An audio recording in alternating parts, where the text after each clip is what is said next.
Grabe, nagulat ako sa naging resulta nung pinagsama ko nga itong cornstarch at condensed. Sheesh! Meron nga pala ako ditong isang lata ng condensed at 390 grams yan. Isinalin ko nga lang dito sa aking mixing bowl at meron nga din pala ako ditong 3 cups ng cornstarch. Bali, hindi ko nga agad yan ilalagay lahat para hindi mahirap haluin. Nahuhulaan nyo na ba mga ate kung ano yung lulutuin natin ngayon? At ito nga pala yung isang merienda na masarap kainin kapag may kapares na kape. Isa nga rin ito sa mga paborito kong pagkain at lalo na nung nag-aaral pa nga ako. Bali dito nga mga ate, 3 ingredients lang yung kakailanganin natin. At eto nga yung pangatlo, yung melted butter or margarine. Paghahalu-haluin nga lang natin ito hanggang sa maghahalu-halu sila. Grabe mga ate, sobrang bango niyan. Kahit iyan nga lang yung ingredients na ginagamit natin. Kung maaamoy nyo lang talaga, siguradong matatakam din kayo sa amoy. At dahil nahirapan na nga ako maghalo gamit yung spatula, kaya eto kami na yung ginamit ko, nag-plastic gloves lang ako. At hinalo-halo ko nga lang ito hanggang sa maging parang dough na. At ngayon naman mag-uumpisa na nga tayo ditong magpaikot ng isip.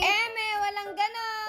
Bali yung ginamit ko nga ditong panukat itong kutsarita. Tapos binilog-bilog ko nga lang yan. Mas maganda nga sana kung mas maliit pa nga dito yung gagawin nyo. Dahil mamaya kapag naluto ito'y lalaki pa. Siguro ngayon unti-unti nyo na nga nahuhulaan kung ano nga itong iluluto natin. At tama po kayo nung nasa isip nyo. Ito nga po ay puto seko. Grabe, sobrang sarap nga nito. Pero ang dali lang palang gawin. At dito nga para magka-design nga yung ibabaw at gumandang tingnan, ay ginagamitan ko nga lang ito ng tinidor. At eto na nga yung itsura niya nung natapos. Grabe, diba? Sobrang ganda at nakakatakam talaga. Kaya naman isasalang ko na nga siya dito sa aking air oven. At na-preheat ko na nga pala yan. At ito nga ilulutuin natin sa loob ng 20 minutes at sa 150 degree. At habang inaantay nga nating maluto yun, ito itutuloy ko na nga yung mga natira pa dito. At ganito pa nga kadami yung nagawa ko. At inuulit ko nga, mas maganda, mas maliit pa dito sa sukat na ginawa ko yung gagawin nyo. Para naman mas marami pa nga kayong magagawa. Grabe, ang tagal ko nga nagtataka kung paano nga niluluto itong mga puto seko. At yung pala, ang dali lang palang lutuin at pati yung mga ingredients ay mura lang din. Kayo ba mga ate kumakain nito? At after 20 minutes mga ate, eto luto na nga yung ating mga puto seko. Diba sabi ko sa inyo, lalaki pa nga yan. At kung maaamoy nyo nga lang, ito'y talaga namang sobrang bango. At gamit nga lang yung 3 ingredients, nakagawa nga tayo ng isang masarap na pang merienda. Na alam ko isa nga rin ito sa mga paborito nyo. Kaya nga kung wala na rin kayong mahanapan na nagbebenta nito, ay ngayon pwede nyo na nga itong gawin sa mga bahay nyo. O siya mga ate, tara tikman na natin ito. Kaya naman,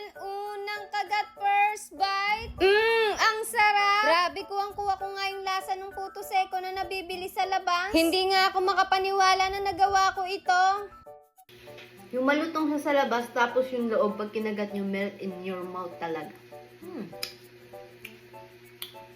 Natutunaw talaga siya sa dila. Miss ko talaga itong puto seko eh. Parang ikaw na may miss ko. Walang ganon! Sarap. Manang pengen nga pong kape. Dark coffee. Sarap na ito sa kape maitim na. Ha? Kapeng black. Ew.